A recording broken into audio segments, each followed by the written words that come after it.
Assalamu alaikum dear students, I hope you all are doing well. This is your tutor Ms. Javeria Maz.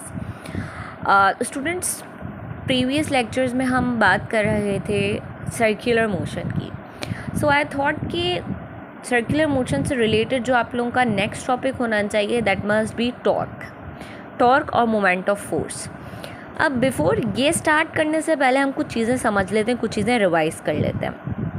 बेटा, आपके पास force के कुछ effects होते हैं. भाई, क्या इफ़ेक्ट होते हैं? फोर्स आपके पास किसी बॉडी की शेप चेंज कर सकता है. ठीक है जी. फोर्स किसी ऑब्जेक्ट को अगर मोशन में नहीं है तो उसे मोशन में ला सकता है, या अगर कोई ऑब्जेक्ट मोशन में है तो उसे रेस्ट पे ला सकता है. तो ये सब कुछ फोर्स के इफ़ेक्ट्स होते हैं. सिमिलरली आपके पास फोर्स का एक और इफ़ेक्ट होता है जो कि होता है turning effect. Keep in mind, turning effect of a force क्या कहलाता है? टॉर्क. भाई, ये क्या होता है?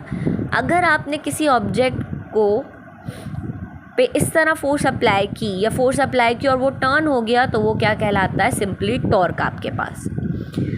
यहाँ पर हम अब एग्जाम्पल ले लेते हैं कि फॉर सपोज़ ये आपके पास एक ऑब्जेक्ट है जो कि एक पॉइंट से फिक्स्ड है और उसके ऊपर आप इस पॉइंट से फोर्स अप्लाई कर रहे हैं. पहले तो याद रखिए, ये फिक्स्ड पॉइंट क्या कहलाता है axis of rotation. In other words, the point eight which body rotates. ज़हन में रखिएगा, वो पॉइंट जिसके इर्द गिर्द बॉडी रोटेट करे वो कहलाता है एक्सिस ऑफ रोटेशन.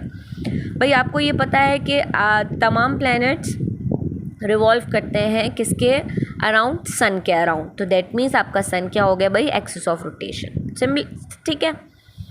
अब एक और चीज़ आ जाती है. आपको पता है कि आपके जो इलेक्ट्रॉन्स होते हैं वो रिवॉल्व करते हैं अराउंड न्यूक्लियस.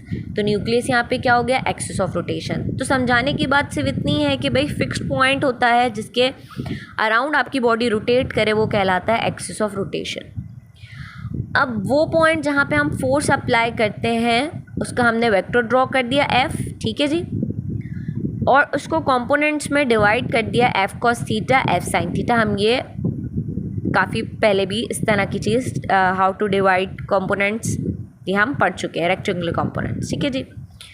अब क्या हुआ कि वो पॉइंट जो फिक्स था और वो पॉइंट जहाँ पे हम फोर्स अप्लाई कर रहे थे, the distance between both of them वो कहलाता है R. उसे हम रिप्रेजेंट करते हैं R से. याद रखिए, एक वेक्टर है इसलिए इसके ऊपर एक एरो हेड है. और the distance from where we apply the force to the point जो आपका फिक्स्ड पॉइंट होता है वो कहलाता है आपका मोमेंट आर्म. ठीक है जी. अब आपका टॉर्क 3 चीज़ों पर डिपेंड करता है. सबसे पहला टॉर्क डिपेंड करता है आर पे, मोमेंट आर्म पे. मतलब कि कितना डिस्टेंस है भाई जहाँ पे हम फोर्स अप्लाई कर रहे हैं उस पे टू द पॉइंट जहाँ से ऑब्जेक्ट फिक्स्ड है. तीसरा, वो डिपेंड करता है कि भाई आप फोर्स क्या अप्लाई कर रहे हैं, कौन सी अप्लाई कर रहे हैं. तीसरा, वो डिपेंड करता है थीटा पे. ठीक है जी. टॉर्क इक्वल होता है आपके पास R क्रॉस F. जहन में रखिए, ये आपके पास क्या है? दैट इज़ आपका ये है क्रॉस प्रोडक्ट. हम क्रॉस प्रोडक्ट और डॉट प्रोडक्ट बहुत डिटेल में पढ़ चुके हैं, वो आप मेरी प्रीवियस लेक्चर की वीडियोस में देख सकते हैं. तो काइंडली गो थ्रू कर लीजिएगा अगर यहाँ पे आप कंफ्यूज्ड हों तो, या अगर कोई और कन्फ्यूजन हो तो आप कमेंट सेक्शन में लिख दीजिएगा. ठीक है जी. टॉर्क इक्वल होता है R क्रॉस F की. क्रॉस प्रोडक्ट है तो जब हम क्रॉस का साइन रिमूव करेंगे तो आएगा F साइन थीटा. तो जहन में रखिए, जो यहाँ पे टॉर्क डिपेंड कर रहा है थीटा पे, वो डिपेंड कर रहा है F साइन थीटा पे, मतलब Y कंपोनेंट पे.